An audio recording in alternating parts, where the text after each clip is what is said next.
फौजी अदालतों में सिविलियन ट्रायल केस की समाअत आज एनी बेंच, सुप्रीम कोर्ट के एनी बेंच के सामने हुई और जजेस के रिमार्क्स ने हुकूमत के वोकोला को हिलाकर रख दिया। जस्टिस जमाल मंदुखेल ने कहा कि कहा जाता है कि पार्लियामेंट सुप्रीम है, मेरे ख्याल में तो आइन सुप्रीम है। कलदम की गई दफात के तहत सिविलियन का फौजी अदालतों में ट्रायल हो ही नहीं सकता। जस्टिस नईम अख्तर अफगान, सिविलियन का मिलिट्री कोर्ट्स में ट्रायल सिर्फ एपीएस जैसे मुजरिमों के लिए था, क्या तमाम सिविलियन के साथ अब वही बर्ताव करेंगे? जस्टिस मुसर्रत हलाली, जस्टिस मोहम्मद अली मजहर ने कहा कि इंटरनेशनल सतह पर कोई ऐसी मिसाल दिखा दें जहां पर सिविलियन का मिलिट्री ट्रायल हुआ है, तो आप पाकिस्तानियों का कैसे कर सकते हैं? इसकी मजीद डिटेल भी मैं आपको बताता हूं। इमरान खान के वकील फैसल चौधरी और पीटीआई के जो चेयरमैन है बैरिस्टर गोहर ने आज मीडिया से बात की।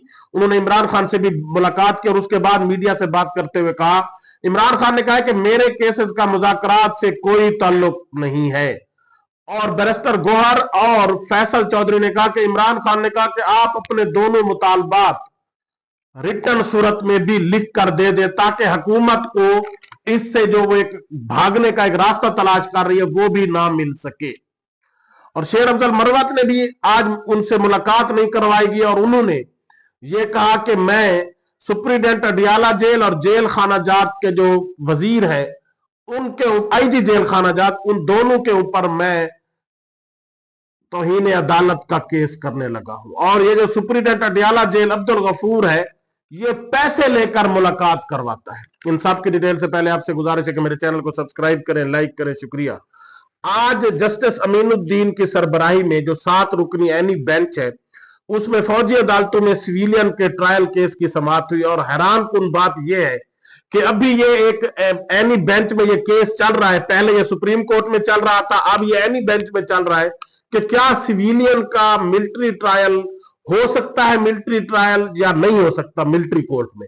लेकिन उससे पहले बदकिस्मती ये है, पाकिस्तान के अंदर रूल ऑफ लॉ की हुक्मरानी ये है, आइन कानून इंसाफ ये है कि उससे पहले ही सिविलियन को मिलिट्री कोर्ट से सजाएं भी दी जा चुकी है 10-10 साल की, लेकिन अभी तक सुप्रीम कोर्ट में वो केस पेंडिंग है और उसकी समाअत भी हो रही है कि क्या सिविलियन का मिलिट्री ट्रायल हो सकता है या नहीं हो सकता। और उसमें आज जजेस ने बड़े अहम रिमार्क्स दिए हैं।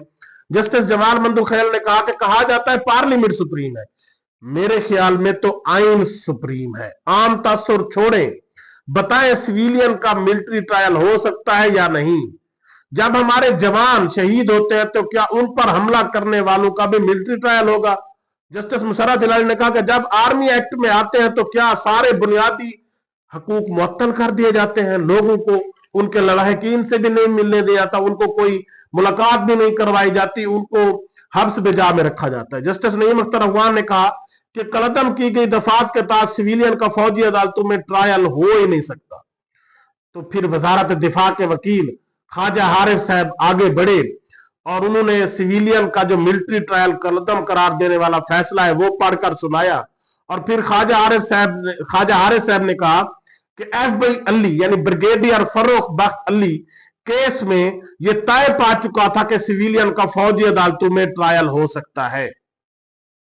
FBI अली पर रिटायरमेंट के बाद केस चला था जब वो सिविलियन थे, लेकिन अक्सरियती फैसले में कहा गया कि जब जुर्म सरजद हुआ तो वो रिटायर नहीं थे, इसीलिए इनका केस अलग है। जजेस ने यह कहा ख्वाजा आरिफ साहब को मुतमईन करने के लिए कि जी भाई साहब आप ये कह रहे हैं कि वो सिविलियन थे, लेकिन जब उनसे सरजद हुआ, जुर्म सरजद हुआ, तो फिर तो उस वक्त तो वो फौजी थे, ब्रिगेडियर थे, तो उन पर तो आप कर सकते हैं, यानी उनका मिलिट्री ट्रायल हो सकता है कि आप उसको सिविलियन नहीं कह सकते। वो एक्स आर्मी मैन थे और जब उनसे जुर्म सरजद हुआ तो वो मिलिट्री में थे, तो उन पर तो चल सकता है, लेकिन हर इंसान पर तो नहीं चल सकता। आप उसकी मिसाल कैसे दे सकते हैं? जस्टिस जमाल मंदुखेल ने कहा कि 9 मई वाले मुलजिम जिनका फौज से कोई ताल्लुक नहीं है, वो तो एक्स सर्विस मैन भी नहीं है, उनका फिर कैसे आप मिलिट्री ट्रायल कर सकते हैं? जस्टिस मुसर्रत हिलाली ने कहा कि सिविलियन का मिलिट्री कोर्ट में ट्रायल सिर्फ एपीएस जैसे मुजरिमों के लिए था, उस वक्त बनाया था, लेकिन आपने तो फिर तमाम सिविलियन के साथ भी आप वही बर्ताव करेंगे, तो पाकिस्तान का आइन मुअत्तल नहीं है। जस्टिस मोहम्मद अली मजहर ने कहा कि इंटरनेशनल सतह पर कोई एक मिसाल दिखा दें जहां सिविलियन का मिलिट्री ट्रायल हुआ हो। लेकिन ये पाकिस्तान में कोई समाअत कल तक मुलतवी होगी है, पाकिस्तान में कोई आईन कानून है ही नहीं। ये जजेस बेचारे ऐसे बैठकर रिमार्क्स तो दे देते हैं, लेकिन जो इनको फिर फैसला कहा जाता है ये वही फैसला सुनाने पर मजबूर हो जाते हैं। अपने तौर पर ये अपने आप को कुछ ना कुछ बचाव के लिए ऐसी बातें तो करते हैं, लेकिन जब फिर बात आती है फैसला लिखने की तो वहां पर फिर इनसे मर्जी के फैसले लिखवा दिए जाते हैं। और ये पाकिस्तान में जिस तरह लोगों को मारा जाता है, टार्चर किया जाता है, उनके घर तोड़े जाते हैं, ये आइन कानून इंसाफ इसकी इजाजत नहीं देता। उसके बाद आज इमरान खान से उनके वकील ख्वाजा फैसल चौधरी और बैरिस्टर गौहर अली खान पीटीआई के चेयरमैन उन्होंने मुलाकात की। और मुलाकात के बाद मीडिया से बात करते हुए उन्होंने कहा कि इमरान खान ने कहा कि मेरे केसेस का मुज़ाकरात से कोई ताल्लुक नहीं है, आप इनको अलग रखें। और 9 मई और 26 नवंबर वाला जो हमारा फैसला है कि जुडिशियल कमीशन बनाया जाए, अगर वो नहीं बनाया जाए तो फिर मुज़ाकरात करने की कोई जरूरत नहीं है। और उन्होंने ये भी कहा बैरिस्टर गौहर ने और फैसल चौधरी ने कि हुकूमत की मुज़ाकराती कमेटी अगर बाख्तियार है तो फिर जो हमसे वादा किया गया था कि इमरान खान की मुलाकात उनकी मुज़ाकराती कमेटी से करवाई जाएगी, वो अभी तक क्यों नहीं करवाएगी। और उन्होंने ये भी कहा कि इमरान खान को अखबार, किताबें और मेडिकल डॉक्टर की सहूलत भी नहीं दी जा रही। और उन्होंने कहा कि हमारे जो 2 मुतालबात हैं हम उनको तहरीरी सूरत में भी लिख देने को तैयार है। इमरान खान ने कहा है कि आप इनको ये बहाना ना दें, आप ये जो आपके मुतालबात है वो लिख कर दे दें। और इमरान खान ने आज एक बड़ी अहम जो अडियाला जेल में एक कमेटी बना दिया मिसिंग पर्सन के लिए। और उन्होंने बताया है फैसल चौधरी ने कि इमरान खान ने वकील काजी अनवर पर मुश्तमिल तहकीकाती कमेटी बना दिया जो इतवार तक अपनी रिपोर्ट इमरान खान को जमा करवाएगी कि ये जो पीटीआई सुस्त रफ्तारी दिखा रही है कि इतने लोग मिसिंग पर्सन है, उनका पूरा डाटा दे, उनकी तस्वीर दे, उनके आईडी कार्ड दे, सब डिटेल दे, ताकि हम इनको आईना दिखा सके, पूरी दुनिया को दिखा सके कि इतने लोगों को अभी तक मिसिंग क्यों रखा जा रहा है।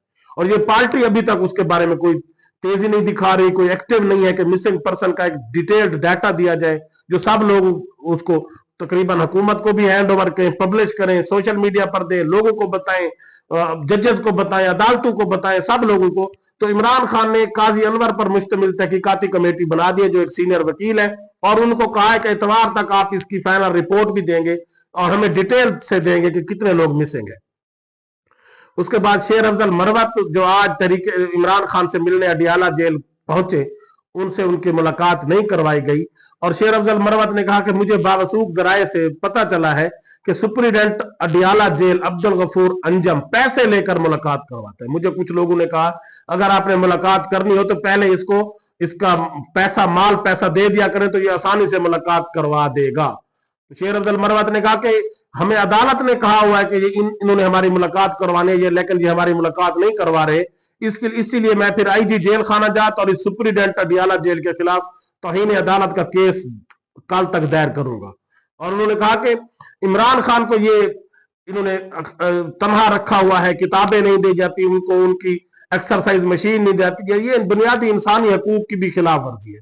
और उन्होंने ये भी कहा कि जब यह हुकूमती कमेटी तहरीक इंसाफ की मुज़ाकराती कमेटी से इमरान खान की मुलाकात ही नहीं करवा सकती तो फिर ये हमारे मुतालबात कैसे मानेंगे। शहबाज शरीफ साहब के पास अगर मुलाकात का अख्तियार ही नहीं है तो फिर वो मुतालबात कैसे मानेगा। शेर अफजल मरवत ने कहा कि शेर अफजल मरवत साहब को ये पता होना चाहिए, और ये हुकूमती राना सनाउल्लाह वगैरह का कहना है कि अयाज सादिक साहब मुल्क से बाहर है, उनके पास तमाम अख्तियार है। हालांकि अगर सिर्फ उन्हीं के पास अख्तियारात थे अयाज सादिक के, तो वो अगर बाहर जा रहे थे तो वो यकीनन किसी को कह कर जाते, अपनी मुज़ाकराती कमेटी को कह कर जाते जो थे कि आप लोगों ने इनकी मुलाकात करवानी है। ये तो अब कोई इश्यू नहीं है, अब तीसरे दौर का कल या परसों तीसरा दौर होना है इसका मुज़ाकरात का, और अभी तक इमरान खान से मुलाकात भी नहीं करवाएगी। और शहबाज शरीफ साहब का जहां तक ताल्लुक है कि शेर अफजल मरवत ने कहा कि उनसे एक मुलाकात का अख्तियार ही नहीं है, तो इमरान खान ने तो पहले बता दिया था कि शहबाज शरीफ साहब एक अर्दली का रोल है, वो तो एक अर्दली है, वो उनके पास क्या अख्तियार है, वो तो गुलाम इब्ने गुलाम है। जिस तरह से उनको ऊपर से आर्डर मिलता है वो वैसे ही जूते पालिश करते हैं, वो वैसे ही चलते हैं। उनके पास अख्तियारात, अगर ये आप कहें कि उनके पास क्या अख्तियार है तो वो तो सबको पता है कि उनके पास कुछ भी अख्तियारात नहीं है। वो जब भी कोई बात करते हैं वो उन्हीं का नाम लेते हैं जिनके पास अख्तियार आते हैं, और वो कहते हैं कि पाकिस्तान की तरक्की उन्हीं की मरहून मिन्नत है, स्टॉक मार्केट अगर ऊपर गई है तो वो उन्हीं की मरहून मिन्नत है, ज़राअत अगर ऊपर गई है तो वो उन्हीं की मरहून मिन्नत है। तो उनके पास तो सबको पता है कि अर्दली के पास, जो इमरान खान ने कहा कि उनका रोल एक अर्दली का है, तो अर्दली के पास क्या अख्तियार होते हैं, उसने सिर्फ जी हजूरी करनी होती है और जूते पालिश करने होते हैं। और यकीनन ये मुज़ाकरात अगर कामयाब नहीं होते तो इससे फिर मुल्क मजीद अनारकी की तरफ जाएगा, मुल्क के अंदर बदमनी फिर फैलेगी, जो इकोनॉमी पहले ही डाउन है वो मजीद डाउन होती जाएगी, जिससे फिर इस हुकूमत को संभालना मुश्किल हो जाएगा। अल्लाह हाफिज।